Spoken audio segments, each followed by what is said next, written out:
This is Hidden Killers Live with Tony Bruschi, Stacey Cole, and Todd Michaels. Well, there's one thing that we've learned in the last week or two since Donna Adelson has been convicted. You're really wondering what's going to happen to Wendy next. That seems to be the big question that a lot of people are asking. And, obviously, we don't know the answer to that. Wendy is innocent as of right now. She's never been charged with anything. But when we look back at the testimony that she gave in Mom's trial, and we look back at the testimony that her ex-boyfriend, Jeff Lacasse, gave at this last trial, certainly eyebrows are raised. And then you remember, there was other trials. There was Charlie's trial. There was the Sigfredo Garcia Magbana trial. And then there was, of course, also police interviews and such with these specific characters. Interviews that took place all the way back in 2013, 2014, 2015, on the stand testimony that took place in those years, more than a decade ago. And I don't know about you, but I don't remember a whole lot from 10 years ago in super detail. Maybe some pieces, maybe not exactly court testimony.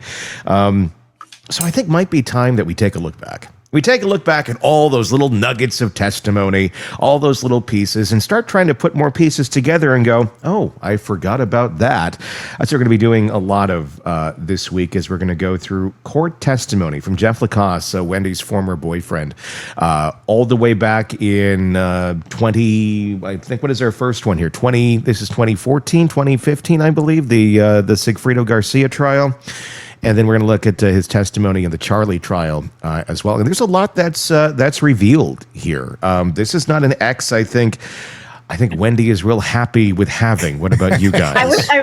I was waiting for a little pause here, Tony, because what I want to ask is, think back to some of your exes, okay? And think of what they might say if you need to call them up to the stand to, talk about your life, a little snapshot of your life. How's that going to go for you? Probably fairly boring, quite honestly. I don't really have a lot. And then he worked on a ghost podcast, and then I don't know. I don't really have that. I'm happy with that. I don't have a lot of weird. I don't really have anything that one's going to talk about my family planning a murder. I don't have any weird sexual shit. I don't have any weird this or that. I got nothing. But I think the interesting thing would be what's their view of it, because that's your view of you, and especially how you broke up. Yeah, right. I mean, are they pissed at you and they've got a little vendetta and they're just going to reveal every horrible thing that you ever did? If they're going to be mad that I have kitten wallpaper all over the bedroom, that I like to sometimes dress as a walabe, and I like to wear claws of a honey badger when I go to bed. But that's just to get me to go to sleep. That's my sleeping routine. That's what I do. We all have one. And I don't do anything while I'm wearing the honey badger gloves or the wallaby costume with the kitten wallpaper, while I'm drinking warm goat milk from a backpack, which I wear throughout the evening, which provides me with a straw that allows me to sip the milk from a nipple. But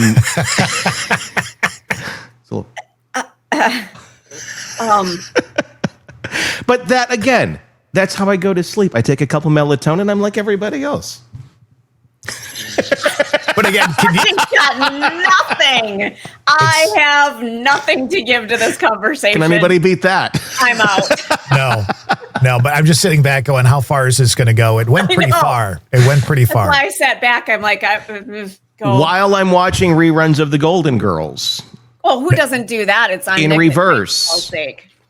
Like in reverse. So like literally the episode plays in reverse. So it's like, it's like listening to it.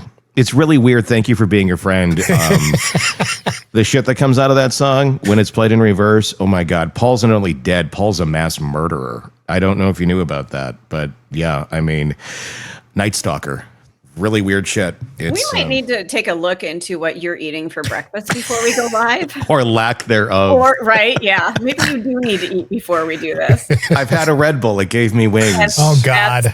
Although you can't. We need to clip your wings, like, right now. Although you can't say that anymore, can you? Like, they had to, like, change the slogan because somebody sued them saying, I believe, I don't know if this is internet lore or meme or whatnot, but because it doesn't truly give you wings, I think they had to. This is according to my daughter. So again, could be TikTok lore. I don't know the answer to it. But we are in the dumbest timeline, I swear to God. So I looked it up really quickly on our friend Google, and it says, yes, Red Bull changed its slogan because false advertising. And that happened in 2014, folks. Wow. So this was back. Imagination, people. See, and this is what should have truly happened with the person who brought that lawsuit. They should. So you're suing Red Bull because you didn't grow wings. Is that correct? Okay. Yeah. My service revolver's right here, and you just like. Yeah. World's a better place without you in it now. It's time for you to get out of the pool. I agree. So yeah. I don't know how we got to that, but we got there. Well, there was nipples involved and badger claws and all sorts of that kind of stuff. I just asked a really innocuous question about would you want your ex on the stand talking about your life? Oh, I answered it then. So then basically the answer is really no when you think about it. Yeah, it really is. Okay. I mean, I just revealed I got ahead of the game right now. There you go. I just got ahead of the game. Everybody knows all of my secrets. All of them. I bet we don't. Thank God. I also have sheets. My bed sheets are that of Today's Special, which was a television program for children in the 80s on Canadian television. It was of a mannequin whose hat came off, or when his hat came off, he was frozen, but when he had his hat on, he came to life in the middle of the store. Well, so Today's Special, right? I was going to say this. A little bit like Frosty the Snowman when you think about it. Yeah, but it was a Canadian children's television show set in a department store in 1985. It's a little different. God, your brain knows is this just stuff? evolved, It's different, isn't it? It's different. It was different. I actually that was brought up this weekend. Me and my girlfriend were talking about childhood shows, and she's like, remember that one that you talked, like, yeah. She's like, it was like a fever dream. I kind of remember it too. I'm like, yeah, it was. It was a very weird show. But yeah. So obviously, yeah, I got none of that. There wouldn't be a whole lot of, it would be boring. It really would be. I don't know what, I mean, I don't know. I really don't know. I think I've probably have an ex that I'd end up in prison. I'd be like, you know what? Don't put him on the stand. I'll just, here, cuff me. Let's go. There'd be a lot of testimony about cats. Yes. Wow. Yeah. Yeah. Yeah. What do you do? There would be. Todd? I kind of did the same thing you did, Tony, which was, I'm not that bad. I still get along with everybody. Everything seems fine. But then it's like, well, do I really want to know what they really think of me? Probably not.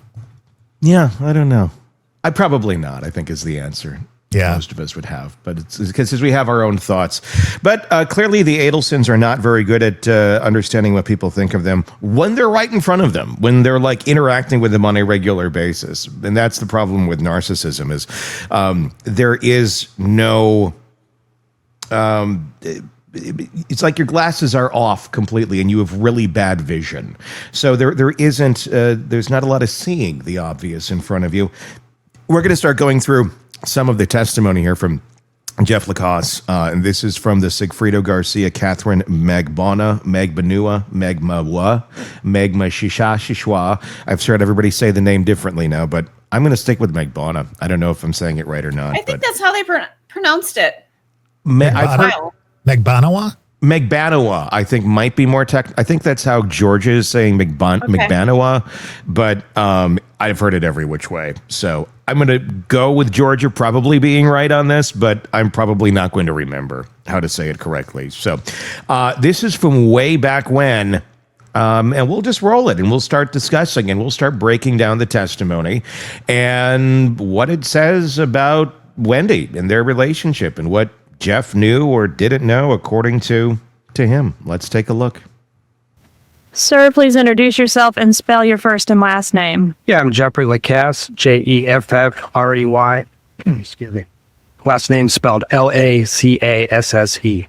How are you employed, Mr. Lacasse? I'm employed at Florida State University as an associate professor. All right. What about back in 2014? I was an assistant professor at Florida State University. All right. And did you have a relationship with Wendy Adelson? I did. What type of relationship was that? We started dating in the fall of 2013. She became my girlfriend around March of 2014. And when did that relationship end? July of 2014. And when the breakup occurred, was there a big argument that occurred that precipitated the breakup? We had a argument in late June. She went to South Florida for a couple of weeks, and when she came back, we tried to make things work, and it didn't really work. She sort of cut off contact. All right. And during that argument when she went to South Florida, was she in South Florida on July 1st? I believe she was. I dropped her off at her house on June 29th, I believe. Okay. And during the course of your relationship with Ms. Adelson, did you ever meet her family? I did. Who did you meet? I met her brother. We went to South Florida for alternative spring break, went to a Immokalee, and I had dinner with her brother. And I met her mother at her house just very briefly, maybe 10, 15 minutes at dinner. And when I would pick her up and the kids were there with the grandparents, I would have just a couple moments interaction with them. I didn't have a lot of contact. Okay. And what about Catherine McVanois? Did you ever have an occasion to meet her? Yeah, I went to dinner with her. I believe it was on March 11th when we went over there to meet Charlie. Okay. So who was present at that meal on March 11th? And that's 2014? That's correct. It was myself, Wendy Adelson, Charlie, and Katie. Charles Adelson. Charles Adelson and Catherine McVanois. Thank you. What about Sigfredo Garcia? Did you ever have an occasion to meet him? I did not. I've never met him. Was Ms. Adelson very close to her parents and her brother Charlie? Extremely close. I want to ask you about June 4th, 2014. Do you recall an event that occurred that day that was unusual? Yeah, I remember a couple of unusual occurrences on June 4th. Could you tell us about that, please? Yeah, I had met Ms. Adelson at the Red Eye Coffee Shop in Midtown for a coffee about 1 or 2 o'clock in the afternoon. We were going to talk about our relationship a little bit. And she canceled a trip we had planned to California to visit my parents, which was scheduled for July 11th to 17th. All right. And was she acting strangely that night? Yeah, that night, she was a nervous wreck to the point, I couldn't put my finger on why at the time, to the point where she lived kind of way up Centerville and there was no convenience stores or anything close. And I actually took about 35 minutes and drove to a convenience store to get her Pepto-Bismol because she was such a nervous wreck and had a real nervous stomach that evening. Okay. And did she ever tell you what the problem was? No, she's very nonspecific about it. Were you aware during the course of your relationship with Ms. Adelson about her efforts to relocate to South Florida with the children? I certainly was. All right. And were you in her life when she learned that the court was not going to permit her to take the children to South Florida? Our first date was September 27th, 2013. So that was a topic of conversation on our first couple of dates, but it was in the past when we discussed it. All right. And was Ms. Adelson happy about the fact that she was not able to relocate? No, she was quite bitter about it, actually. It was, as I said, a topic that came up, that tone came up on those first 2 dates. All right. Did she make any statements to you in reference to her brother considering options to take care of this problem with her not being able to relocate? Yes, she did. Good. All right, Mr. Lacasse, when we broke, we were talking about statements made to you by Wendy Adelson about her brother considering options to take care of her relocation problem. What, if any, statements did she tell you to that effect? Yes, ma'am. On July 13th, 2014, Wendy and I were speaking, and she asked me if she could share something with me confidentially. I told her sure. She said that Charlie had explored all options to take care of the problem and that he had looked into having Professor Markel killed. It would cost about $15,000. I later talked to investigator Isom and said that could have been $50,000. They sound awful alike. Okay, so you're not sure if she said 15 or 50. That's right, but I'm confident she made that statement. I just can't remember the exact dollar amount. And she did state that was during the relocation battle the previous summer is when that had taken place. All right. And the day that she made the statement to you was July 13th of 2014. Yes, ma'am. Let's pause there for a second. Mrs. Adelson. So July 13th, she's talking about all options that Charlie is bringing to the table. And that discussion apparently took place the previous summer, if I'm understanding correctly, when they were trying to get the living situation figured out of would he move, would he not move, before they went to such extremes, or at least before Charlie and Donna went to such extremes. What are your thoughts on all this, on everything we've learned thus far? We have Wendy being uncontrollably anxious, but not telling anyone what's wrong, just making Jeff go and drive 35 miles, or he does it out of his own will, to get her Pepto-Bismol. Thoughts? Stacey, I think you're muted. I'm muted. Sorry. I grew up in a really family that reminds me a lot of the Adelsons, not without the murder, just a lot of manipulation and domineering, grandmother and things like that. I know that nervous stomach. As a child, I ate Pepto-Bismol when the tablets first came out. It was a big deal. Like, I remember when they came out, but I was drinking that stuff as a child, like Kool-Aid. I know that nervous stomach. I know that very well. And to me, that's a sign. That is a sign you know some shit's going down. Your body is reacting. You know, your brain can tell you one thing, but your body is like, oh, honey, there's some stuff happening here. She knew. She knew all of it. What's interesting to me about it is that she's this age. She's in her mid-30s at this point in time. And this is the family she grew up with. I'm honestly a little bit surprised she's not more used to it by now. But although we are talking about murder, and this is something that goes beyond probably the pale of what the length of where Donna and Charlie and their let's solve the problem attitude has ever gone in the past.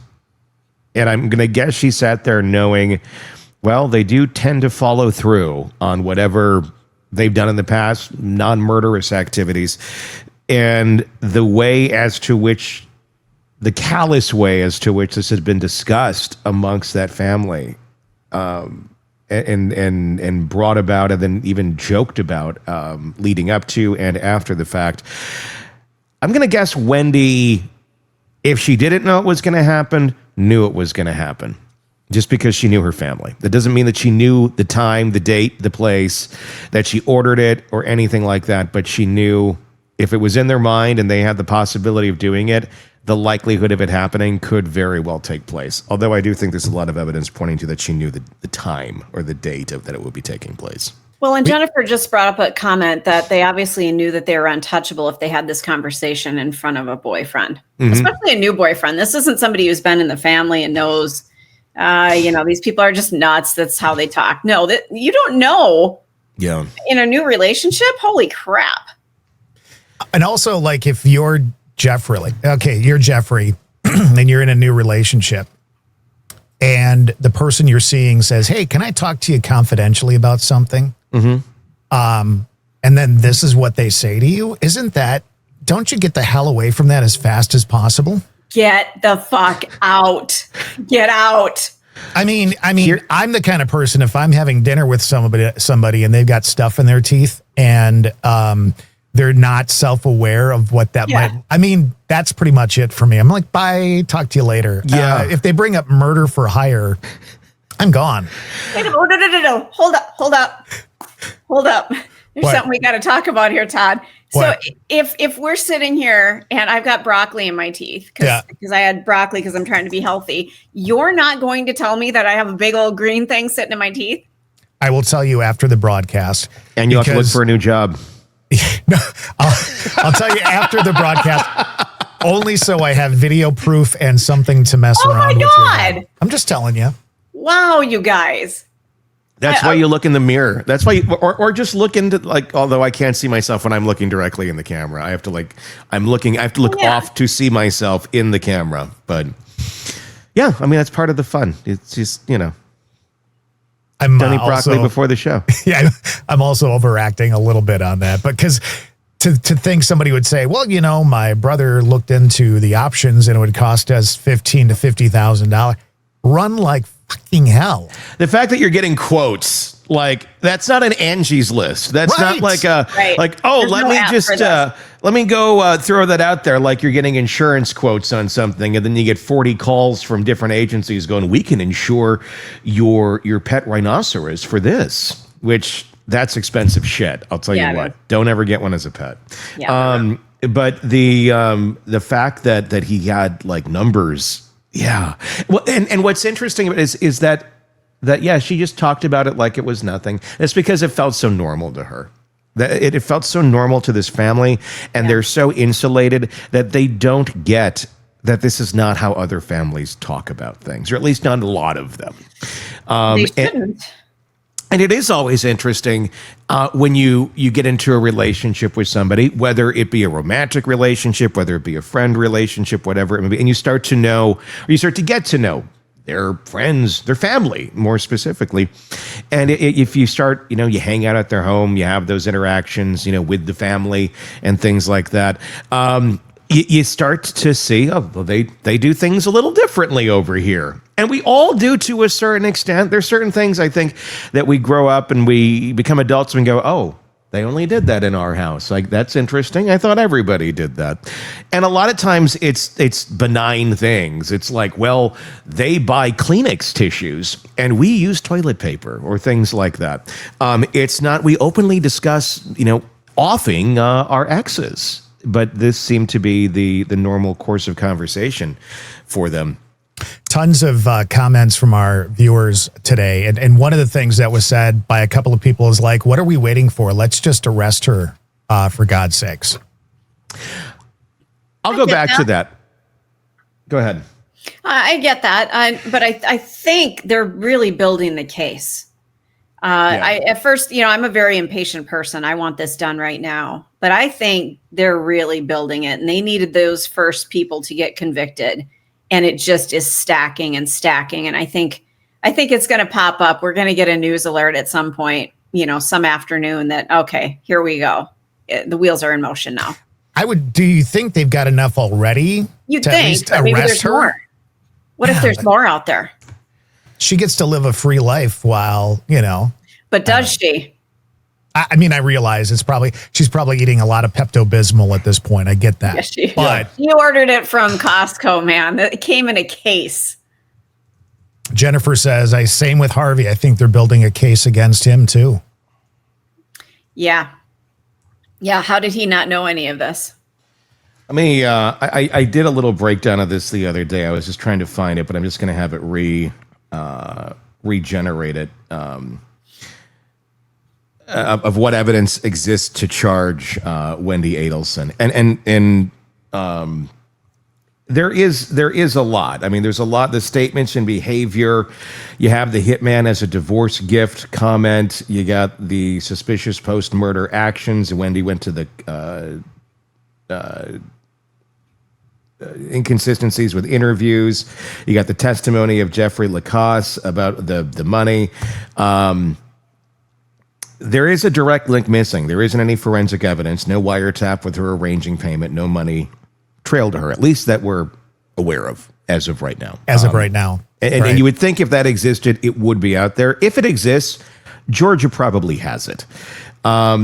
And they may be holding back. Charlie and Donna are convicted. Prosecutors may be waiting until they feel they have a watertight case before charging Wendy. And that's true. You don't want to bring it if it's too soon, because if you spook them, I mean, there's a lot of other problems that could go on here. Wendy, of course, maintains her innocence, that she had nothing to do with Dan's murder and has cooperated with interviews.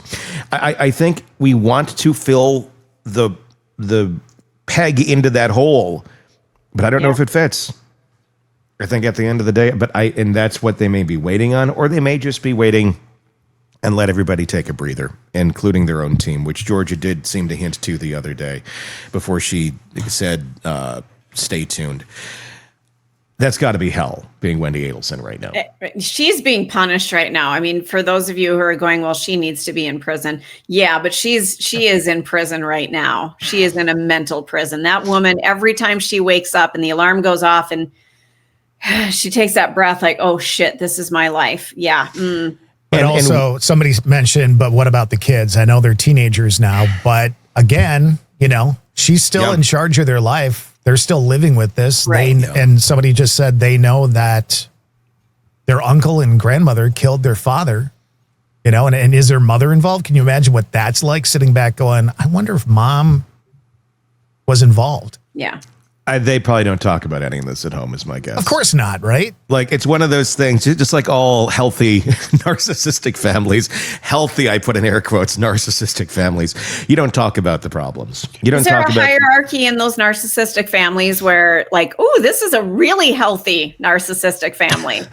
I think healthy is the wrong word, but healthy in terms of, like, extreme. And healthy... meaning how strong is your ability to play along with delusional behavior. And I guess the stronger you are, the more apt you are to be able to go along with it. And a test of strength for a narcissistic family would be the amount of people that are still there, that haven't defected, that haven't gone off and said, I can go live a happier, better life outside of this. So you have at least one down here, the one brother who went away that said, I'm good. But for the most part, this was a pretty strong family. I wouldn't say it is anymore, but then that leaves these people in chaos too. And if Wendy literally had nothing to do with this and was just so aloof, and I don't know that that's the answer or not, if she had nothing to do with this, I feel horrible for her that she has to sit there and live with this every day of the actions of her family and the torture that is going on, of which she did not choose. Now, she may have chosen to stick around and be a participant and get some of the ancillary benefits of having this enmeshed narcissistic family, which I think she did. And I mean, that's pretty easy to see. She was a big part of it. She didn't run away. So she was there. She was benefiting from the deeds of the family, whether it had anything to do with the murder or not. Both ways she was. And at some point, you're a grown-up, and you have to say, this is healthy or this is unhealthy. You can compare enough of the real world out there and go and say, my family is different. We have agency. We can do those sort of things. And if you choose to stick around, well, I mean, I guess the consequence, it's the company you keep sometimes. And if they go to such extremes, maybe you should have walked away sooner. Well, that's on you. If you chose to stay in that environment, you see what they're like, you see what they're about, and you do nothing about it. That's on you. If I'm finding out that my family is trying to put a hit out on my ex, and there still is a functional relationship there with the children, as there was, and there was, they were getting along with the kids, and there was nothing horrible going on there, and they're trying to do this beat like outside of my purview. My brother is saying this or something. I'd be warning my ex. I'd be like, my family is saying this shit. You need to be aware of this shit. I'm not talking to them anymore. I think you'd be doing everything you can to cover your ass, because if you're not seeing how that's going to turn around on you at some point in time, then I'm sorry, you're just a fucking idiot. Kind of sums it up.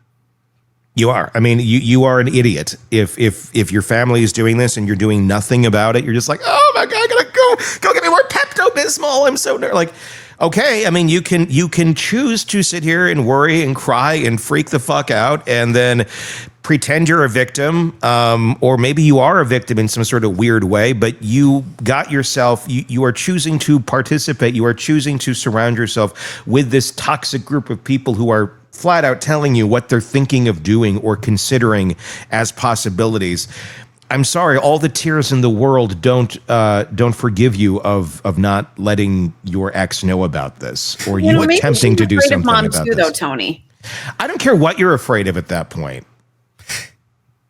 Yeah, can I throw something out there? Because it just came to mind. What about Jeff? He had all this information. Maybe he should have opened his mouth a little bit. I mean, we look at him and we go, Here's a guy that seems to have his head on his shoulders. Sure. Not sure why he still wants to be around Wendy. Why would, knowing that they're trying to off her ex-husband, why would you want to stick around? So there's questions about that. But, he had quite a bit of information. He could have said, you know what? I need to tell somebody about this. You're right. I agree with that too. I do. I think I think Jeff revealed in almost every one of his testimonies, and he probably will here too. The reason why he stayed is because he thought she was hot.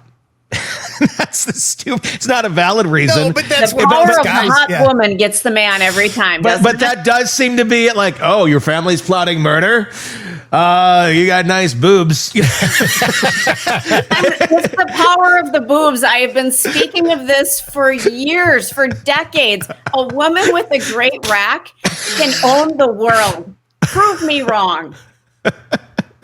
I mean, that's I think the reason Jeff pretty much is. I'm not going to speculate. Jeff has told us this is why he stuck around. I don't think there's really any other story to this other than Jeff was not thinking with his brain when it came to that. He seems like a very smart guy, but when it came to Wendy and the opportunity for him to have sex with Wendy, he was taking that over everything else.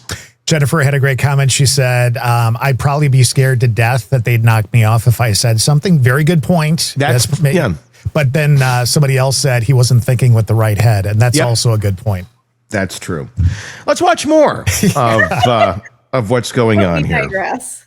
And tell you anything about the celebration dinner? Anything about a celebration dinner? Yes. Could you tell us about that, please? Yes. A couple weeks after Professor Markel was murdered, we spoke on the phone, and she had mentioned that her and Charlie had gone to, these are her words, she said, Charlie and I went to what he described as a celebration dinner.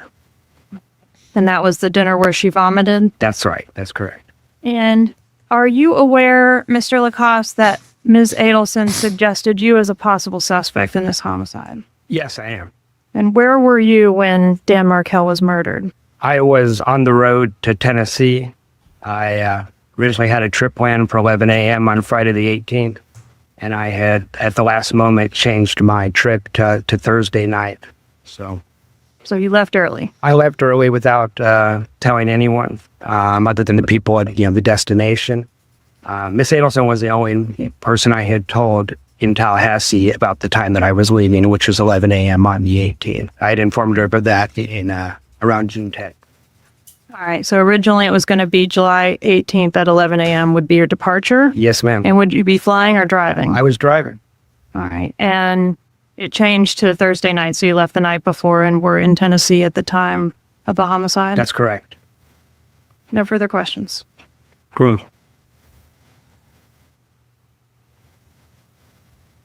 Still morning. Good morning, sir. How are you? Good morning. Announce your last name for me again. Lacasse. Lacasse. Okay. Just want to make sure I got it right. Mr. Lacasse.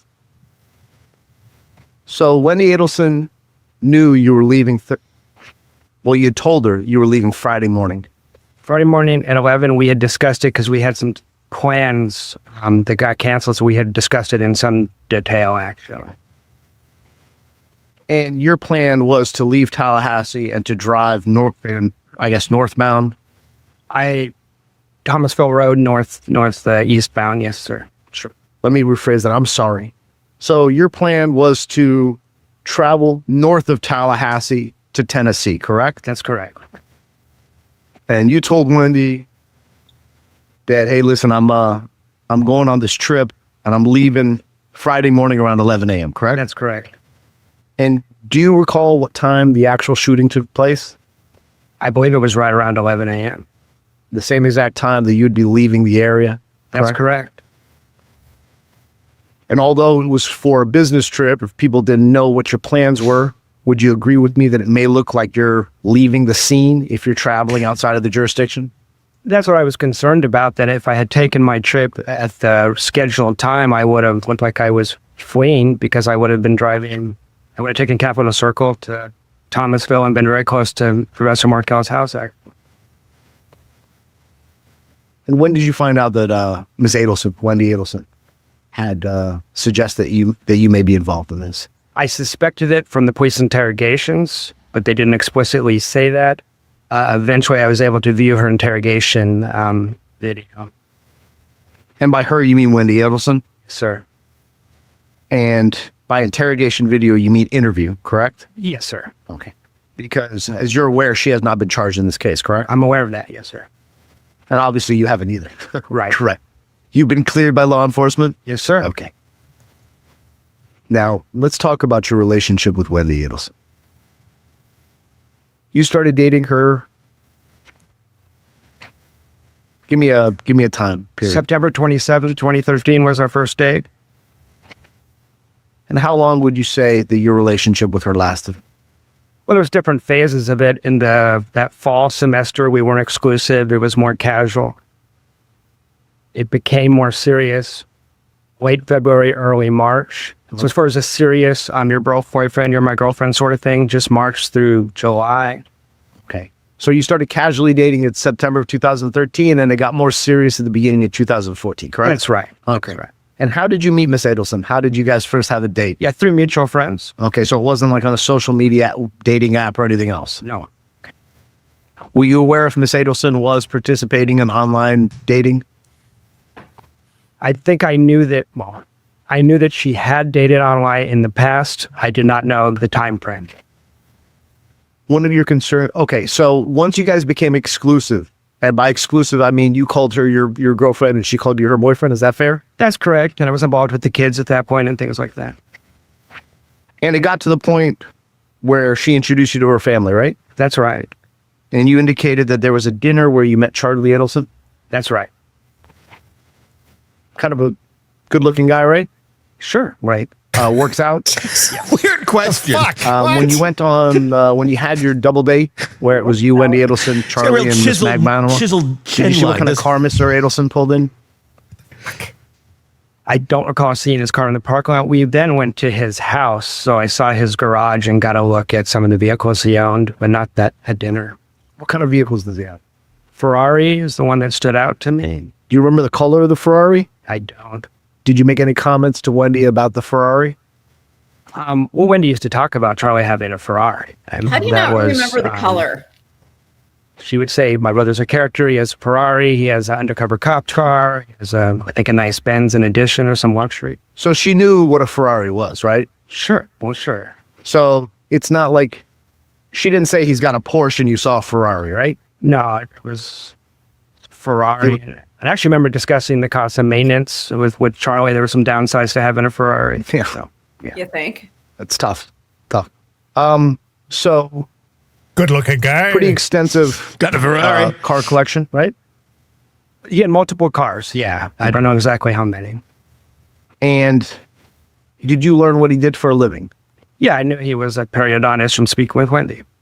And was that the only night you had direct contact with Mr. Adelson, Charlie Adelson? That's the only contact I ever had with him that night. Did he appear to have, did he appear to be intelligent? What?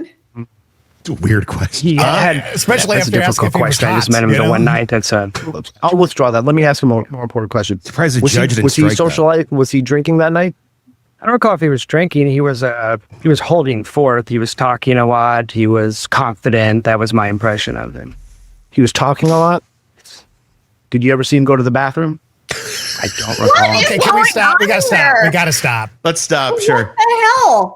I feel violated. Did it come out yellow or did it come out clear? Because if it came out yellow, he might have been drinking. Well, besides that, it's like attractive guy, right? So did you go to the bathroom with him? Big dick. Did you cross streams? What is happening here?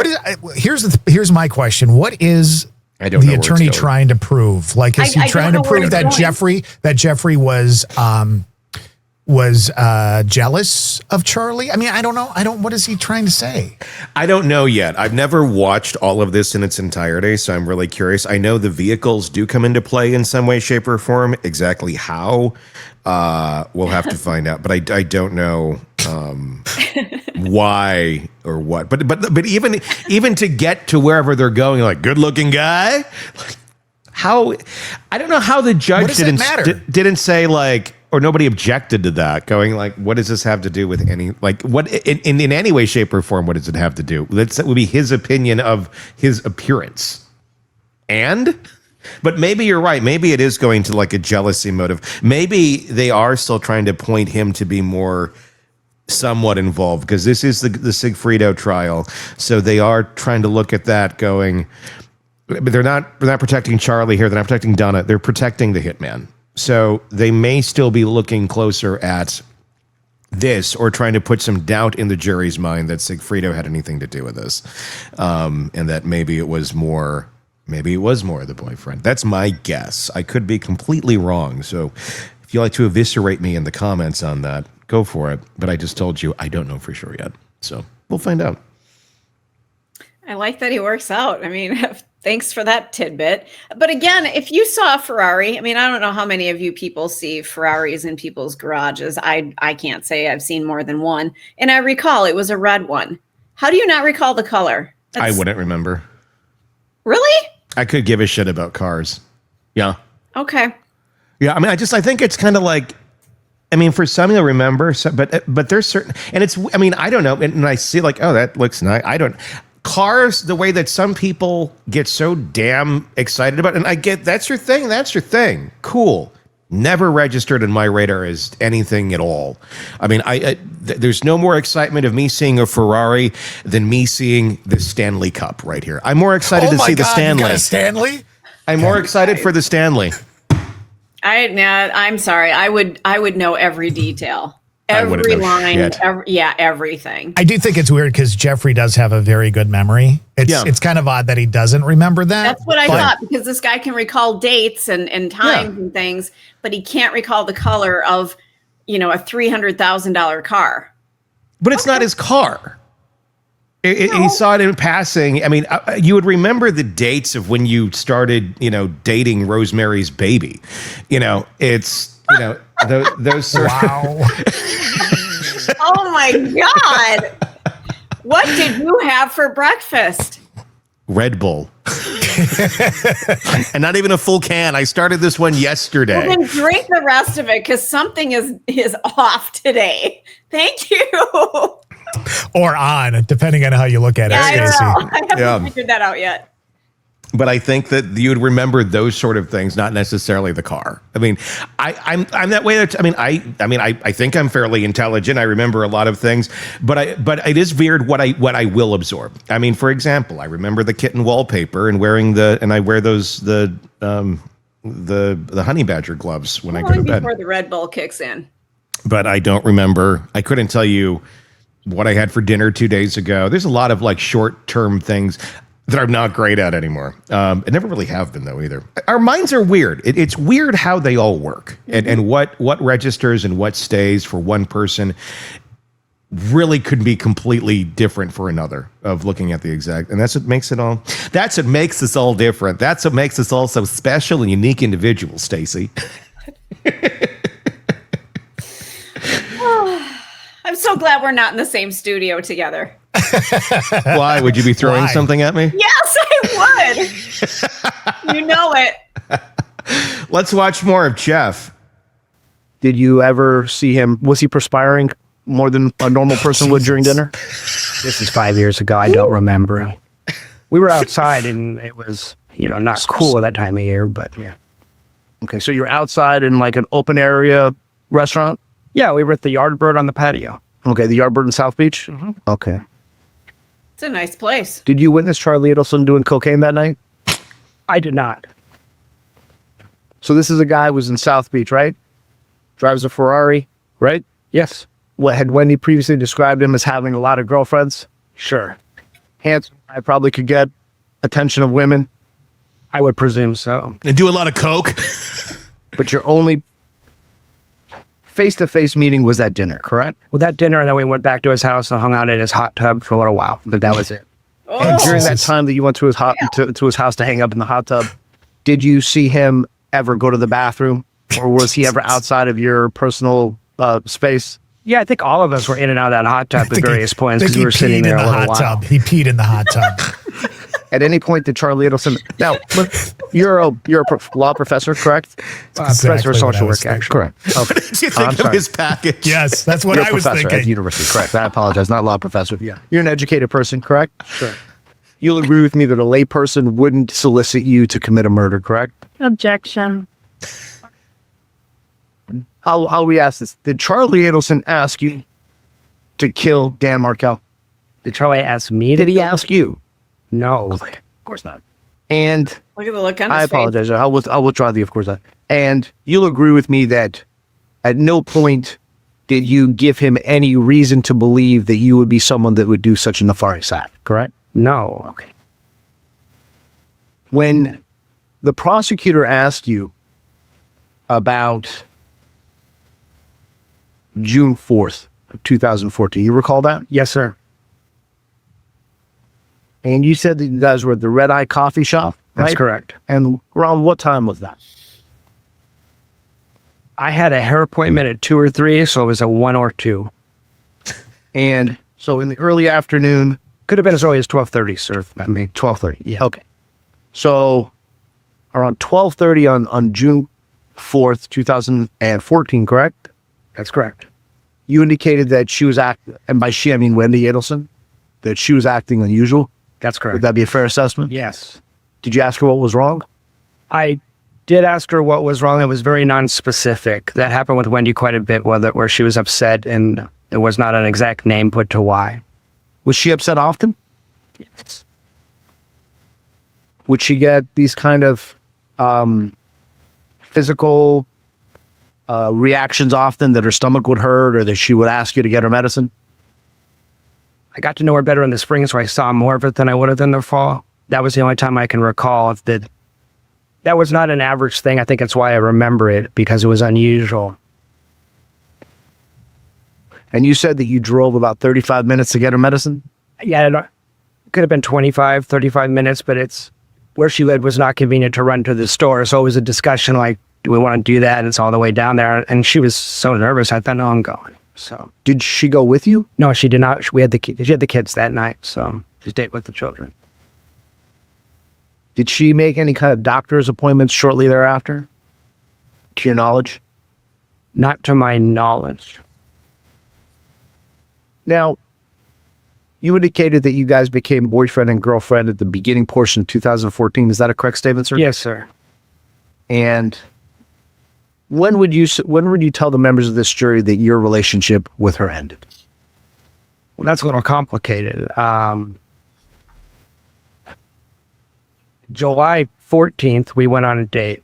And when I got home, she had sent me an email saying, I need a week to think. Please don't contact me for the next week. So that was the Monday before Professor Markel was killed. And then we didn't talk for maybe 10 or 12 days after the murder. So I assumed it was internally, I assumed it was over. You know, that night when you get an email like that, you're probably figuring it's over. But in subsequent phone calls, she acted as if it was still a slightly open issue. And we closed that down by phone calls that, yeah, obviously we're going to move on here. Did you ever question her loyalty to you in your relationship with her? With regularity, yes. And when you say with regularity, when did you first become suspicious? Now, let me ask this question first. You were concerned that she was seeing other men, right? I was. Okay. And when did you first start getting this concern? Probably March, April timeframe, I started to wonder. So not too long after we became a couple, I guess what I was wondering is, have we really become a couple, or is she still doing what she was doing before? Was it like, did you find like text messages or direct messages on social media that made you kind of go, what's going on here? No, I didn't see any text messages or anything on social media. Her behavior was just erratic. She would disappear. She would come very late at night. So there were signs like that. Would you talk to her about it? I tried to. Okay. So let me ask it this way. Did she understand that you were concerned about her being loyal to you, or your relationship being a monogamous one? To be completely honest, I think we kind of pussyfooted around that until we had that big fight at the end of June. That's what that argument was about. Let's talk about that big fight. Sure. Why don't you walk the members of the jury through what happened? Yeah, I had taken Wendy to Gainesville with me. I was teaching in the off-campus program at UF for the weekend, so I took her with me.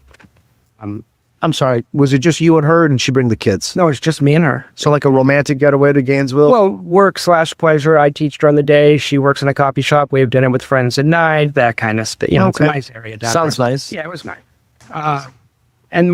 Weekend started off fine. The Saturday night, we sort of got into it over this stuff. I confronted her about the fact that I suspected that she had been seeing other men. Okay, so let's talk about it. So you're at dinner? We were actually up in the hotel room. The night was basically over. It was pretty late. It was 9 or 10 o'clock at night when this discussion happened. Okay. And had she had any alcoholic beverages at that point? We both had, but I think just 1 or 2 glasses of wine a couple hours earlier. Just socially with dinner, maybe? Yeah, that was okay. There was no more drinking than that. And did you say, listen, I think this, that, or the other? Did you have any specifics, or were you just giving a vague, I'm concerned about where this relationship is? The latter. I was pretty specific. I told her I was very concerned. I was particularly concerned because the way she had framed our relationship was, you're not just becoming my boyfriend. I have children. I'm a mother. It's like I was auditioning for the job of husband and father is actually sort of how it felt in retrospect. So I bonded with the kids pretty tightly. And as you can imagine in a relationship, that kind of discussion gets more complicated when you're serious and there's kids. And she had been talking about me moving in. She had told me not to buy a house. She had told me not to buy a Jeep, that I needed to buy a vehicle that 2 car seats could fit in. So it sounds like you guys were heading down that path. Yeah, hence why I raised the issue, because I had some intuitions. Everything wasn't quite right. Her behavior had been a little erratic, and I was worried about moving in and ending up in a really bad situation. So would it be fair to say that she was saying the wrong things, but her actions were speaking louder than her words? That's not a bad summary. I was getting 2 very different messages based on behavior or what she was speaking to me, what she was saying. Yeah. Did that argument or that discussion, did you feel it the next morning? What do you mean by feel it, sir? Was she acting any different the following morning? Oh, the next day was probably the most awkward car ride I've ever had in my life. We rode from Gainesville up to Tallahassee. She was crying. I was very upset. It was a very awkward 3-hour drive. It's a 3-hour drive from 3 or 4, however long it is. Okay, from Gainesville to Tallahassee, however long that was. Exactly. And this was in June. You said June 20. That would have been June 29th. That's the Sunday, the last Sunday in June.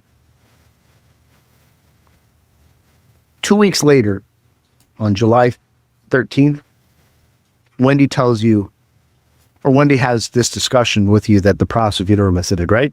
Yes. From June 29th to July 13th, would you say your relationship with Wendy after that awkward, that long 2 or 3 hour, 4 hour, however long it is, from Gainesville to Tallahassee, emotional car ride, right? Yes. She's crying, upset. And I would assume, well, let me strike this. Did you believe that she was upset? Because like I said, she was saying all the right things, but she wasn't acting like she was talking. It's very complicated, and she was all over the place, to be frank, in that at one point she was confessing, at one point she was saying, I never did that. She was saying she couldn't remember some things I wanted to talk about, which was frustrating. So go ahead, I'm sorry. No worries. You said she was confessing. Was she admitting to potential talking to other men?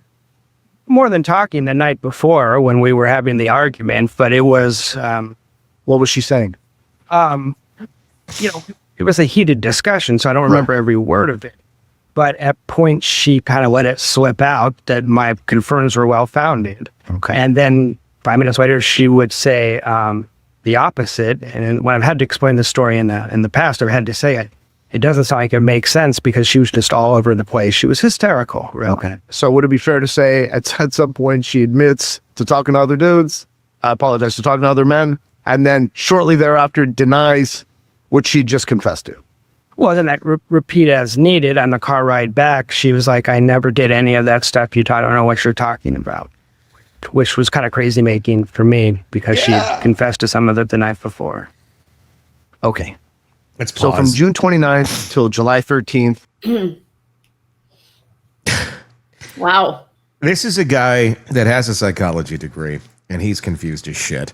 That's how, confusing these people can be. And he used the term crazy making, which is pretty common in that arena, because it is. It's utterly insane. I mean, she confesses to as the prosecutor, I think it was the prosecutor, I don't know, whoever was questioning there, might have been the defense of Garcia, sleeping with being with other dudes or whatever, something like that. So she admits to it and then walks it back because she realizes, oh, that might be a little damaging to me. That didn't quite get the reaction I wanted. So that's all a lie. It's all fake. It's just, if I say it enough, this is how they operate. If I keep saying this enough, if I keep trying to convince it enough, I'll convince myself, but I'll convince you too. And then you won't question it. I mean, it's crazy making. It's insane. It's amazing with his degree that he didn't go running from this relationship. Right, exactly. I was thinking the same thing. But I do find, and I'm throwing a blanket statement out here, and if I'm offending someday, I apologize in advance. But a lot of people that I know that are in the field of psychology go there to figure themselves out because they've dealt with some trauma. And I know of at least 4 people in my life who are psychologists who have had horrific trauma. So that's where I'm getting that from. So I feel like maybe they're used to some trauma. They're used to it. Maybe it's harder for them to see it.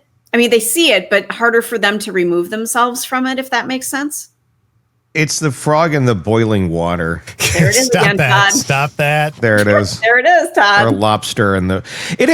even if you do know what to look out for, it still can sneak up on you pretty easily. I mean, it really... And you don't see it until you're out of it half the time. After you've been boiled a few times, you start to go, you know what? I'd like to keep the few layers of skin I still have left. And I'm going to be a little more vigilant on this. And I think some of the, maybe the younger impulse control that one may have at a younger age, like Jeff here, in his, 30s at the time when I'm assuming, when a lot of this stuff is going down. You have less, you're basing your priorities in the wrong areas, I guess I would say. And if he doesn't have any kids, he has less areas to which he has to be concerned, in terms of what he's walking himself into, if it's just him. So again, in his own words, the way he kind of put it, or not in his own words, but paraphrasing what he says, it was the boobs. It's always the boobs. I'm telling you, it's always the boobs. Or whatever it was, that was, and I'm being sillily crass. I don't know if sillily is a word. But it's whatever it is, it was his attraction to her. It was physically her that was overriding all of the sensibility here, of obviously he saw the red flags and he was calling them out, and he was, but he was sticking around. There was a lot of things where he should have said, but again, shoulda, coulda, woulda, I'm out at earlier points. But again, you don't know the depth as to where this is going. Yeah. There's plenty of crazy people out there. There's plenty of dysfunctional people out there in relationships that are very emotional, that have a crazy family, that they deal with, that are enmeshed to them, that are this or that. And the more you live, the more you're like, I don't really want to be a part of a world like that, once you've seen it a few times. But if you've never experienced it and you don't know any better, you just think, well, we have this amazing ability to look for the best in people, which is a good thing sometimes. But sometimes we also don't have the ability to call a spade when it is, and to say, this person is too broken for me. And until they get their shit together and they are able to heal themselves, they're not going to be good for anybody else. Correct. And that can be looked at in any relationship, whether somebody's murdered or not. But that's where we have to have the confidence in our own selves and say, okay, I'd love to be in a relationship with this person. This person does offer a lot of good things and has a lot of great qualities, but they are so broken. And it may not be from any fault of their own, but they haven't healed. They haven't dealt with their shit that they've been damaged by. And until they do that, they're not going to be good for anybody else. And I think he was starting to realize that about Wendy in this relationship, and clearly was kind of on this path of, well, she's really hot though, but she has all these things. And I think he's realizing it, but maybe should have pulled the trigger a little bit sooner to get out of it. I'm going to assume maybe he does that a little bit faster now that he's had a few reps in this. We actually had a great comment. Maybe he was intrigued by her psychological problems too. Could be too. Could be a fixer.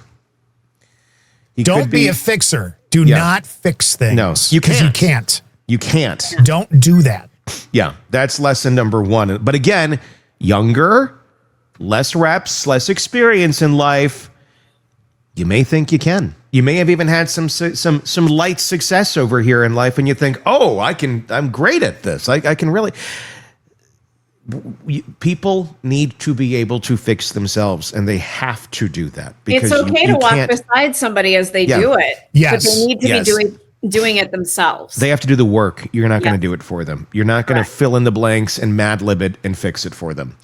And clearly, if the damaged person just keeps going back to the abuser, in this case, it would be the Adelson family and Wendy continually going back to these people that are controlling her and basically doing whatever the hell they want, and she's at the whim of them. Who knows what she knew or did not know, but let's just assume we don't know what she knew. She made the choice. It's all about choices. And she made her choice. And now she's being judged for it, because here we are going and looking at every little piece of information going, what did she know? Did she know too much? I don't know that we're getting any closer to finding the answer to that, but we're certainly learning more and more about her personality, the way that she handled this relationship, and that speaks volumes when you try to figure out how someone may or may not have acted. But again, she's innocent. She's never been charged with anything, and she maintains her innocence. Let's keep watching. Would you say you were fixing the relationship at that point? Was it getting better, or was it getting worse? It's hard to tell, because on the 29th, I left her house. I didn't see her again until July 13th. She went to South Florida for those 2 weeks.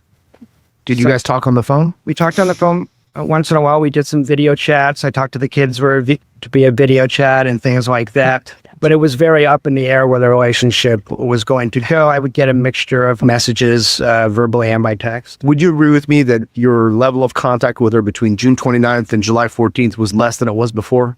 Oh, it was minimal. It was minimal. Days and days would go by at points without us talking on the phone, at least. I may get the random text or something, but we weren't talking a lot. And then on July 13th, Wendy, in essence, tells you that her brother, Charlie, had looked into hiring a hitman to kill Dan Markel. In 2013, yes, sir. In 2013? Yeah. What was your reaction to this? It was in the context of a relationship discussion. It kind of just blurted out when he has a habit of blurting things out that are kind of tangential or whatever. And so I didn't know what to make of it. My stomach kind of flipped. It was like a chilling statement. And then we kind of ended up talking about the relationship again. And I sort of give it a lot of thought at the time. It was just a crazy thing that someone would say, you know. Okay. Very crazy thing. Yeah. But let me ask you this. Did you take that statement as a threat to you? And let me kind of clarify this. She indicated that because of her bad relationship with Mr. Markel, correct? And you'll agree with me that they had a bad relationship, correct? That's how she characterized it. You'll agree with me that she said, based on a bad relationship, that her brother had looked into hiring somebody to kill him, correct? Well, that was specifically about the relocation, is what she said in that state. I know they had bad blood otherwise for other reasons, certainly, but that was specifically tied to the relocation battle being lost. That was what prompted Charlie to look into it, according to her statement. This conversation that you had on July 13th, where was it? It was in her house on Aqua Ridge. Was anybody else around when she made the statement? No, sir. Did you contact any of your friends after this conversation and discuss the fact that Wendy Adelson had indicated that her brother had looked to hire a hitman? In what time frame? Okay, so on July 13th, when the conversation's over, do you stay there that night? We ended with me telling Wendy, if you this isn't going to work for you, you can text me. We can just break up. I don't want a big thing, like confrontation. And I left for the night. I did not stay. Do you have like a family member or a best friend that you talk to about personal issues? I have several, sure. Okay. Did you call or contact any of them on the way back to discuss what had transpired about? And I'm not talking about the breakup. Yeah. Okay. I'm sorry. I am talking about the breakup. Yeah. Okay. Did you call your friends and go, hey, listen, it ended with me and Wendy? It's summertime, and in FSU, a lot of these people were out of town. Some of them were even overseas, so there was less contact than what ordinarily would have been. But I'm sure I discussed the fact, well, not that night because it was so late. What I remember is the next day when I get this email saying, don't contact me for a week, I certainly shared that with friends because I found it really frustrating and surprising and thought it was weird. Did you share with any of your friends the comment that Wendy Adelson made to you with regards to her brother and the murder for hire? I'm sure I did. I just couldn't tell you who or when I did that, but certainly after the murder occurred, certainly I shared that with people. I also shared it with the police the first day they brought me in. Right. So you were interviewed by law enforcement in this case, correct? Yes, sir. During your interview with law enforcement, did you mention this statement? Okay. Did you tell it was Detective Isom that interviewed you? It was him and Investigator Hale. Okay. Did you indicate to them who you had shared this information with? I don't know that I was asked to. Judge, it's not for the room. Can you restate the question? No worries. Yeah. So when you tell them what Wendy told you about her brother's murder for hire plot, did you say, yeah, listen, I spoke to my buddy, because the murder happened on the 18th, correct? That's correct. And so 4 days prior to that is when you got that breakup. Was it an email or a text message? It was an email. Okay, so you get a written breakup email. And so you call your friends, which is normal, right? And you indicated just a few minutes ago that you probably mentioned the murder for hire to some of your friends, right? At some point, I just don't know when. Okay. Was this before or after your interview with law enforcement? Was what before or after? Your discussions with friends. Well, after I had told it to the police, I certainly discussed it. I'm confident. I may have done it before as well. I don't recall that. But after I told the police that, I did share that with some people confidentially, yes. Now, she told you, and by she, I'm referring to Wendy Adelson, during your July 13th conversation, that he had looked and the price was either 15 or 50,000, correct? That's correct. So it's either one or the other, correct? Right. And would it be fair to say, based on your testimony, that she said that price was too high? No, she didn't offer any further context or explanation. It was kind of the thing that was blurted out.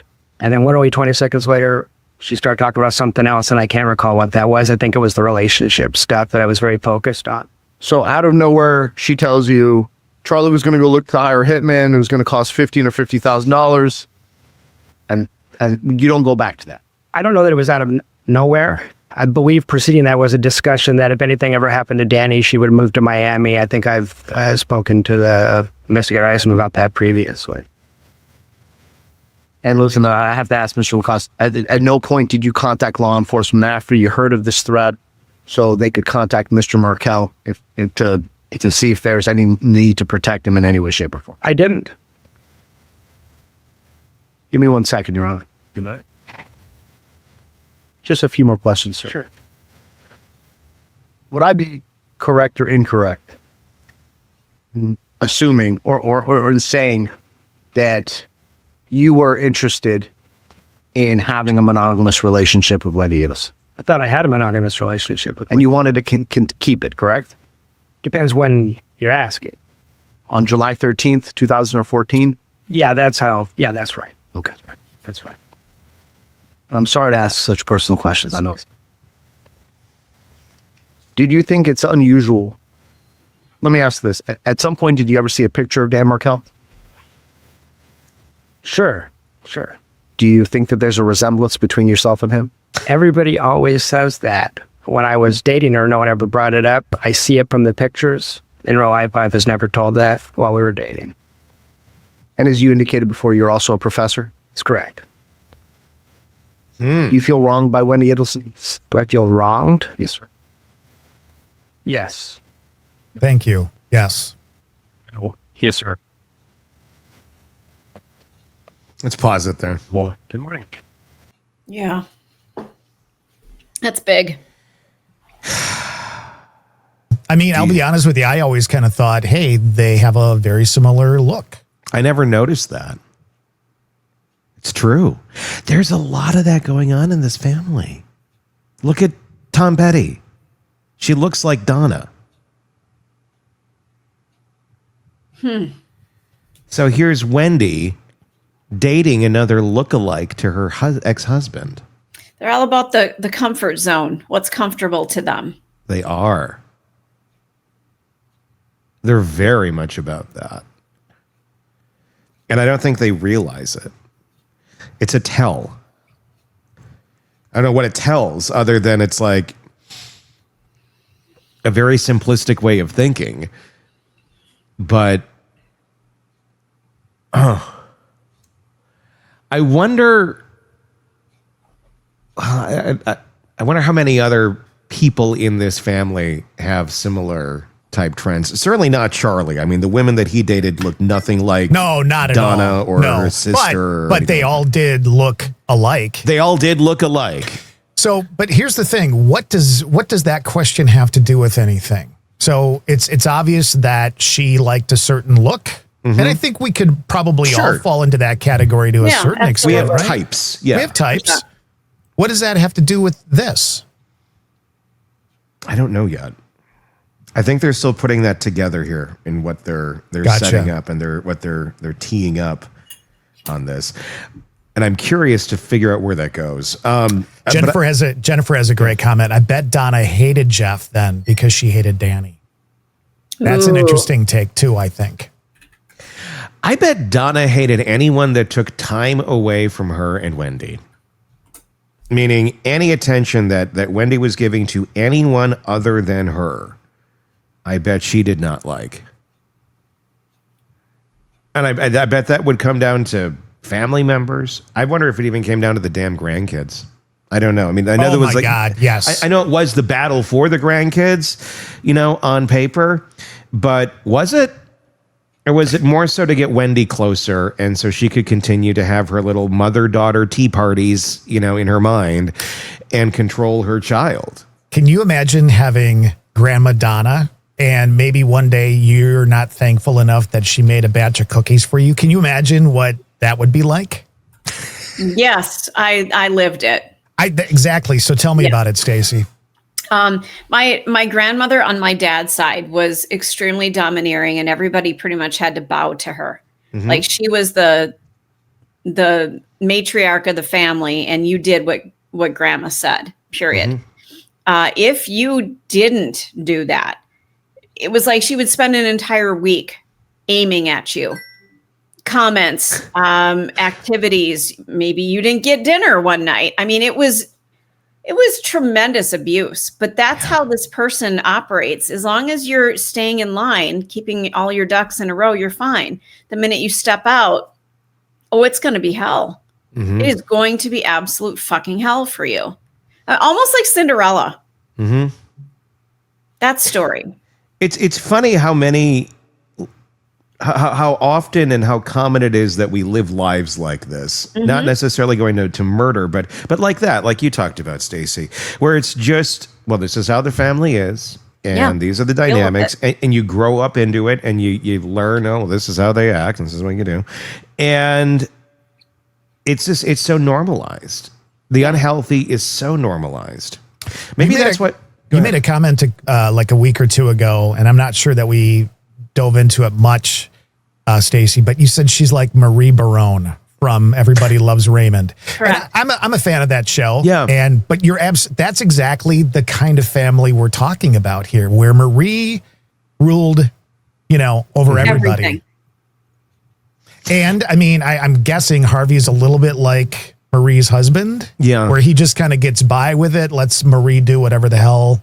Interesting. It's easier. It's easier to sit back and let her do the things, because then you're not going to be a target. You're not going to be one of her victims. If you just let her go do her thing, you'll be fine.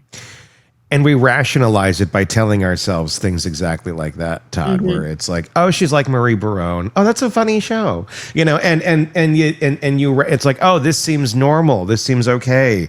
Where on a comedy show where these people aren't real, sure. But in real life, it's a toxic as shit human being. I mean, do you think that, if you really had that Marie Barone character in real life as your mother-in-law, I don't know it would be as slapstick, Of course. must see TV, hilariously funny every day of life. I think you would, it'd be really funny to see, funny in a dark way, to see like the real version of Everyone Loves Raymond.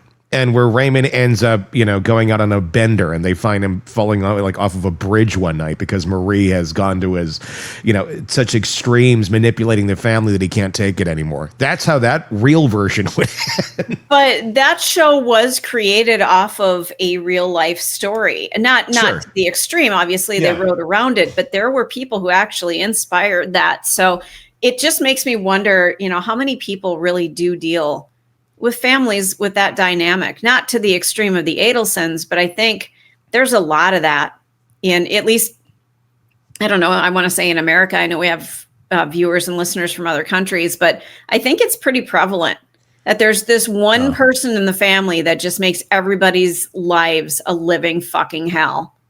And not enough are realizing, I don't have to live like this. Correct. It's a choice, but I'd say 80-90% of us for a good chunk of our lives do, and just endure it. I think that it says we don't figure out that we can make that choice, that we do have the power. We just feel so immersed in it that we can't get out until one day you wake up and go, I don't have to do this shit anymore. Well, I'll say this too. So I've noticed this in conversation with people that are like that. If you ever do get into, let me take a sip of water here. Whenever you do get into like in-depth kind of like peeling back the layers of the onion of the relationship, when you do make comparisons to the outside world and other people and an unhealthy behavior that's going on here, the common response that you'll get 99.9% of the time is, oh, it's like that everywhere. Everybody's like this, because they have to normalize their behavior by saying, well, everybody else, whether there's any validity to that or not, which it's usually not. But that's how people end up staying trapped half the time, is we just keep telling ourselves, well, yeah, that's bad, but at least it's not the Adelsons. At least it's not that. It's like, it's bad, and bad is bad. Bad doesn't need to always involve murder before one says, had enough. Yeah. Time to go live a healthy life. We just got a comment. They're not seeing how involved Wendy was in this. Wendy is not a victim. I don't think that. I think that people have to be understanding that when we talk about Wendy as a quote unquote victim, it's because of the way the family was and the way Donna was and all that kind of stuff. That, as Tony just said, that doesn't mean you go out and have somebody murdered. No.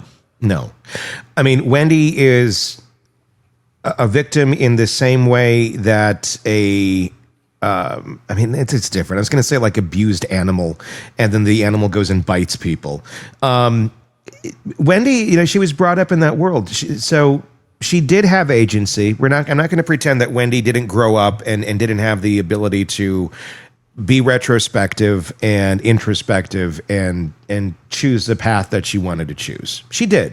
She just chose the path of least resistance, the one that was easy to go along, the one that she's already known. Most people do that. That's not abnormal. It's very abnormal if you break away from that. It's probably healthier, but not normal or common. So she was really just going along with the family. The family went to an extreme. Should she be held accountable if she knew that the father of her children's life was in danger? Yes. Yes, she should. Does it mean that she should be held accountable to the same level of planning the murder? No, that's a very different thing. But you don't get away scot-free because you chose not to make adult choices. Right. And adult choices sometimes mean standing up to those around you who are making very piss-poor choices, especially when it involves the life of someone around you. Sorry, there's consequences to that. And I'm sorry you were abused. And I'm sorry you thought this was the only way to do it. You should think better next time. And there's consequences to those actions. So do better. That's just kind of how I feel about her. I mean, I don't know. I mean, unless she had a lot more to do with this planning, which we don't know as of right now. If it sits where it sits, should there be consequences? Yes. Is it conspiracy to commit murder? No. But there's something. There is certainly something there. Mm-hmm. We've had a couple of comments come through about Wendy and fraud to the court that Dan was going to expose, which would put her license in jeopardy. There is some talk of that, and I don't know all the details, but I believe pieces of this do come out in some time. It's an area I need to dig into more. I don't know enough to speak about it, but it is an area that I have heard rumblings on, and I just don't know enough about it yet. But I know that information came from, I think Joel over on Surviving the Survivor podcast had on the divorce attorney. Because that's who I want to get on here to talk about it. He was on with somebody. That attorney will not message me back. I spoke to an assistant at the law firm, secretary as well. Cannot get a call back. Okay. He spoke to somebody, and that's where that information comes from. That's an interview I have not listened to in its entirety, and I need to do that because that's an interesting point of conversation that we should be having on this case. Let's keep watching. I know there's more here. Questions I'm about to ask you are about the investigation into you, not that we believe you're a suspect, okay? I understand. You would agree with me at the beginning of the case in July 2014, there was a thought that you were a potential suspect. That's what I've been told, yes. You were contacted by the police. I was. You came in, you were interviewed. So I came straight from my trip into the TPD. 3 separate times you were interviewed, right? Yes. Now, they didn't handcuff you at gunpoint and drag you into the station, right? No, they asked me to come in, so I came in. Voluntarily went in. You told them what you knew. You explained the information, right? Eventually, you helped them get bank records to show where you were. It was in Tennessee, right? Yeah, I believe it was cell phone records and a receipt from a Kmart who had surveillance video of me, was my understanding of it. So they get your bank records. They see a transaction at a Walmart, right? Yeah, credit card records. There's then a receipt. And then they go actually to the Walmart, get their surveillance footage that shows you there. It was a Kmart, but yes, sir. And then you were cleared. That's correct. You would agree with me that they objectively investigated you. Yes. Now, had they not gotten the bank records, the Walmart video, or anything like that, one could paint a picture that you were involved. Just the fact that you left town right when the murder happened and you had this connection. Well, except that I wasn't in the state at the time of the murder, so how could I have done it? So that's... What we're talking about here is that somebody could paint the picture without all the evidence. Yeah, if they don't have all the evidence, sure. All right. Let's go to something you said on direct talking about June 4th. And you appear to have a very good memory of all the instances. You said that Wendy had the kids on June 4th, the night of June 4th. You spent a lot of time with Wendy, spent a lot of time with the kids. You knew their daily schedule of the boys, right? I knew not so much because I usually got there in the evening. So at the time, I would know what days she had the kids. But as far as pickup times and things like that, I usually saw them at the end of the day. I accompanied just a couple times to pick up the kids. So I don't want to sound like I'm an expert on that because I'm not.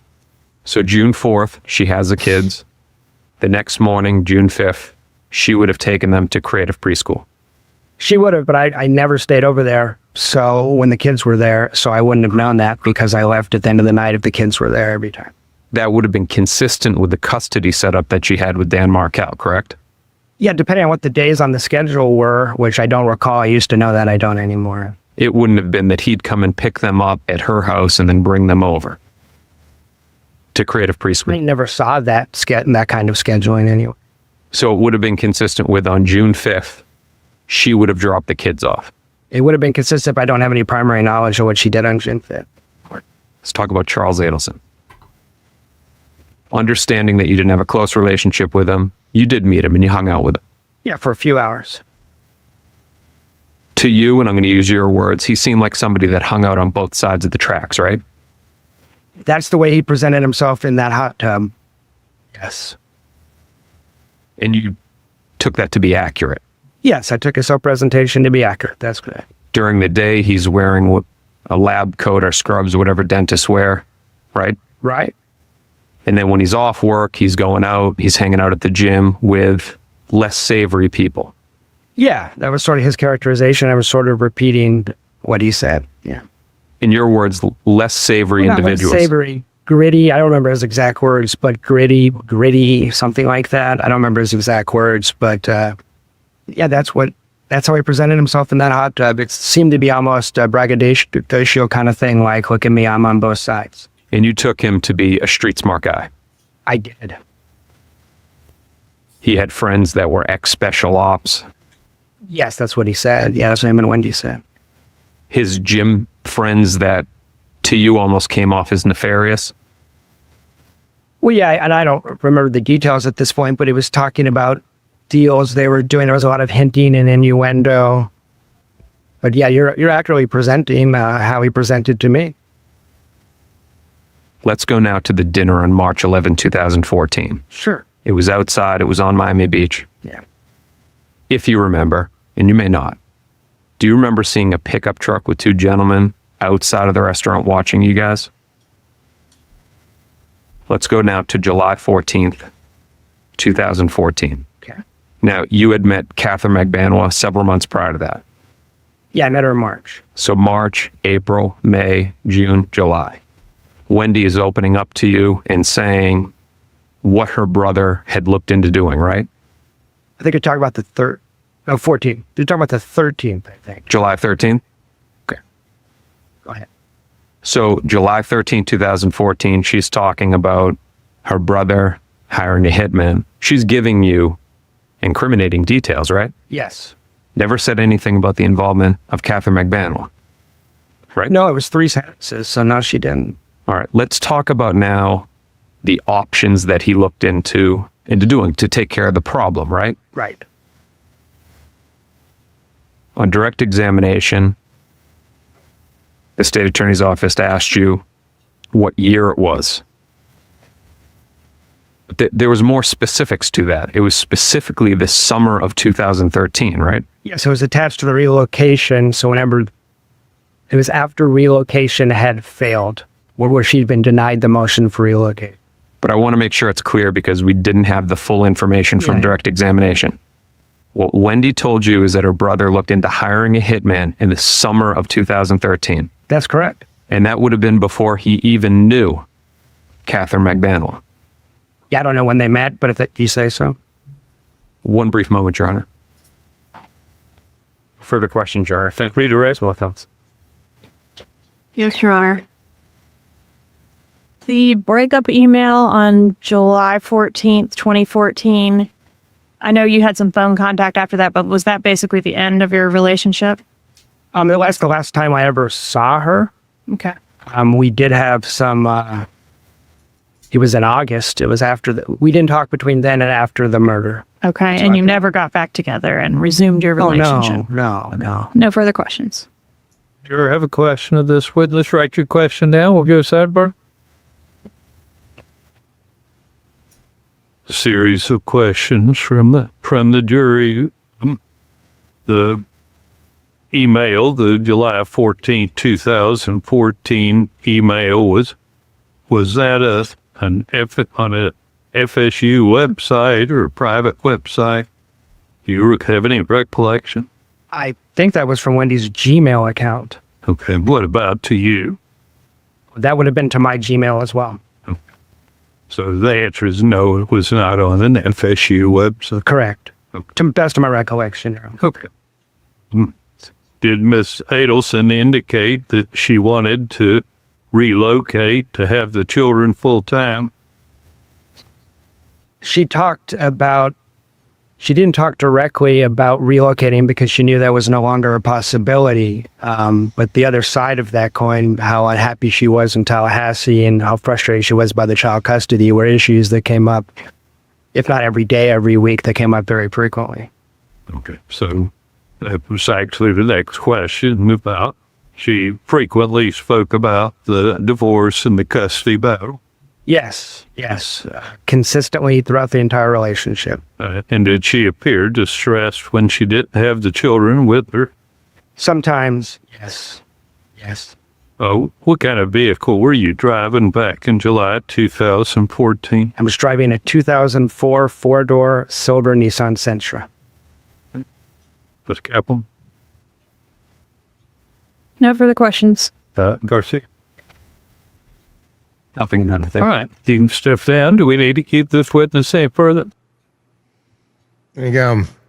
Wow. If you want to watch the just full testimony, we got it up on the YouTube channel, Hidden Killers with Tony Bruschi.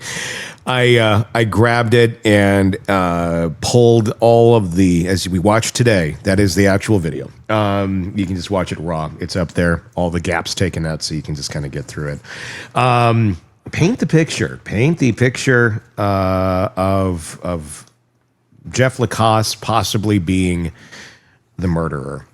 Had he not decided to change his travel plans to leave the night before, he would have been right there around that time. I think he's the one who screwed up their plan. I think Donna and Charlie, I don't know, maybe Wendy, considering she got the information from him, they were betting on him being in that general vicinity at the time of the murder. And I think it such a stupid way of thinking, but a way of thinking nonetheless that, oh, well, we'll just pin it on him. And and it will work. It will just work. No further questions, Your Honor. He was near there. Of course it was him, even though he has no motive or history or reason to want to go and kill your ex-husband. But in the mind of Donna Adelson, oh, that totally works. Great idea. Hang on, honey. I want to keep talking, but I got to go get the 50s out of the dryer. You know, it's... I don't think she actually put him in the dryer. Wasn't that part of the problem? It was wet. Yeah. They were wet. They were wet. Put on the clothesline, go dry them out maybe that way. But no, just jammed them all into a bag. Yeah, I think Jeff... He's, I think, one of the strongest witnesses there are that is going to be damning for Wendy. I think he's one of the strongest witnesses that have been in all of these trials against Charlie, against Donna, against the Garcias, all of it. I think he really he comes across extremely credible. He has no reason to lie. And it's just, he just paints it. Is that even more damning for Wendy when you think about it? Because she's asking him, where are you going to be? Where are you going to go? Are you going to blah, blah, blah? I mean, it seems obvious. Even if mommy says to you, hey, can you just ask Jeff this stuff? Don't you start going, Not if you're Wendy. Really? I mean, I don't know. I mean, I don't know the answer to that question, but could it be exactly that? Yeah. I could totally see if Jeff's up to. I just need to know. Okay, mother. I mean, just judging by Wendy on the stand, this is just my conjecture, but it's is she controlling? It took her like 5 seconds to figure out, she can be kind of controlling. She had to sit there and think about it for a second. So I don't know if she didn't sit there and think about it for a second and just mom wanted the information, and what mom wants, mom gets. It could have been as simple as that. I mean, I know it seems so simple, and it really walks her away from guilt in terms of planning any of this, but I think a lot of it is that. A lot of it is she was a person of convenience to get information for the people who thought they had all the answers. And they didn't. And Wendy was another pawn in that game. A pawn who had eyes and ears and a voice and could have said, you know what? I'm not playing this game anymore. But she chose to stay in costume the whole time. That's how I take the it. Game. Yeah. She was playing it hardcore. It's a good question. Did anybody ask Rivera if they were asked by someone to hire that certain type of car? I don't remember if that ever came out. I think that did come up because there was a lot of similarities to Jeff in terms of where they were right after and all of that. So I do think there was planning that went on that they were trying to tie to Jeff Lacasse, but it was done in such a shitty way. It was like just not very well thought out, very surface, very amateur hour. But again, she watched money.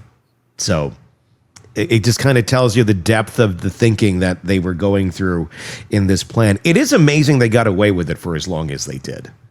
And I don't know if that's speaking to the genius of the Adelsons or the inept of the law enforcement that were investigating them, that it took that long. I really don't know the answer to that. But it does feel like they laid all their cards on the table and it wasn't hard to put them all together. Ugh. Julia says, you guys are way too easy on Wendy. She's as guilty as the rest of them. Yeah, I get that. And that's a fair point. I also feel like we need to figure out, play both sides here until we see where things are going to go, because anything is possible with this crazy family. Yeah. I mean, sometimes it's so easy to jump on the band. Like, Wendy did it. Wendy's part of this. Like, that's the easy route. And like every podcast does it. I'm not saying she isn't. There's a high likelihood that she is probably far more involved than I think she is. But I think that you got to tread with caution on this and just see where it all goes and look at all the little nuances, because you may find a very interesting person over here in Wendy. I'm not trying to stand up for her, because I'm not, but I think you're gonna have a very different character in Wendy than you have in Donna or Charlie. And it may not be what I'm thinking it is. I could be wrong. I mean, I'm totally fine with that. But I do wonder. I do wonder how much she actually did know. And how much, as we've said, did she just continue to play along and stay in costume because that's what she knew, and it would have been more difficult to, go to a different game and change your costume, or maybe figure out what your costume actually is. Maybe figure out who you actually are, and not just the daughter of Donna. I think this is just a personal thought. Yeah. I think she liked the easy way out of everything. It was just easier to let things happen. It was just easier to let mom be mom. It was just easier to blah, blah, blah. And anything that may have challenged her, I think she had an issue with. She couldn't deal with that. Yep, I completely agree. That's why it was, well, mom wants us to move here. And it's easier to move than deal with mom. Yeah. And deal with the wrath of that, and every day go, I don't get to see the grandkids enough. Well, then fucking move. Grandma. How many on this stream and also in our comments still get some enjoyment of when the judge says that Donna Adelson was guilty? How many people still kind of watch that and go, yes? I love that moment. When I know you do. You laughed so hard when that happened. Yeah. And I'm sitting here going, oh, poor Donna. When I need a pick me up, I turn that on. Because she does the, damn it, I lost. It wasn't like, it was a loud reaction, but it didn't seem to coincide necessarily with guilt of murdering someone. I think it felt more like, I on caught on this. But there's was that Donna calling you? I think it's my carpet cleaning people, actually. Getting the carpets cleaned today. Because you were so excited you spilled wine everywhere. I spilled wine, and then I stopped using the toilets. I just started going on the carpets with the dogs. Again! Todd! We're going to name this episode the Red Bull Fueled Rants of Tony Bruschi. Got to get him cleaned. What happens in your life? We only see this. We don't want to know. We see just a glimpse. Stacey, back away slowly. Just back away slowly. Right. I usually walk to the other room and I play the coin pusher for a little bit, and then I do some skee ball, and then I go upstairs, I let the pets out, and I pee on the carpets with them because it's a community thing. We're like, hey, and then we walk around, we eat some food out of the bowl. I got to say, I really am enjoying the Purina, the Pro Plan stuff. Purina Pro Plan is a really good food. I was just talking with somebody about that yesterday. It's delicious. Oh my God. I like putting sriracha on mine, and it's good stuff. Then we go out. We have a picnic as well, and we meditate. We do animal yoga in the backyard. I'm a fan of that. And the dogs stand on my back as I do downward dog, and the dog stands on me, and it's really quite. My carpet folks are 30 minutes away. Well, there you go. I better go make another spot over here while I can. Oh my God. So this is going to get cleaned up. I do. What in the hell is happening to the show? This morning. Are we all drunk and high? What is happening? Not me. I'm not. I'm not either, surprisingly. I had a protein shake. That's what I've had today. That's it. Maybe that's what I need. Maybe I need a doing protein. this wrong. Belle, she's right there. You guys. Yeah, but I do have a pup. My dog Belle, who's a puppy. You want to come here? Has her hair grown back yet? She looked like a Come here, baby. freaking rat. He had her shaved like, what was it, 2 months ago maybe? I think it was just did he do it for the summer? Is that what he did it for? Or No, what? it's because she had too many knots. So here's Belle. Oh, it's coming back. Yeah, she's looking He really looked good like right a now. different dog, though. I accused him She thought of I was that's lying. not your dog. Yeah, this is Belle. Hi, Belle. She's a mini golden doodle, and she still has some potty training problems. Like, we're still working on it. So that's where we all. So that's where that's come. Exactly. And rather than make her feel like she's alone in this, I'm playing the role of Donna Adelson and telling her it's all okay. I'll pee on the carpet with you. Right? Hey, once you get into your 50s, a Right, really Wendy? good hard sneeze and we're all peeing on the carpet. Exactly. It's my little Wendy right here. Todd, write that one down. There's another tidbit that you never thought you'd hear. I got to get more note cards because they're I know. filled. I'll send you some. Here you go. Good girl. Good girl. Okay, I'm going to put you down. All right? Oh, we have devolved here. There you go. All right. Well, let me know in the comments what your thoughts are on. Yes, Tony does have a soft side. Very soft side. I do. Let's know your thoughts in the comments section on YouTube, if that's where you're watching us. Be sure to press subscribe wherever you're downloading the podcast, wherever that may be.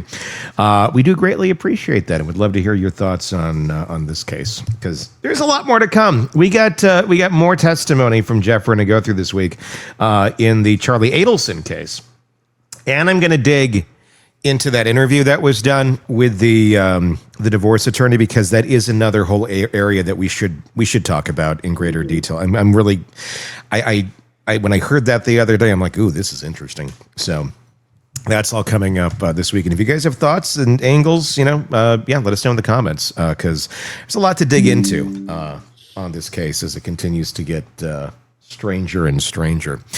Until next time, for Todd and Stacy and Belle, my little Wendy down there, I'm Tony Bruschi. We'll talk again real soon. Want more on this case and others? Then press subscribe now and don't miss a moment of true crime coverage from Tony Bruschi and the Hidden Killers podcast.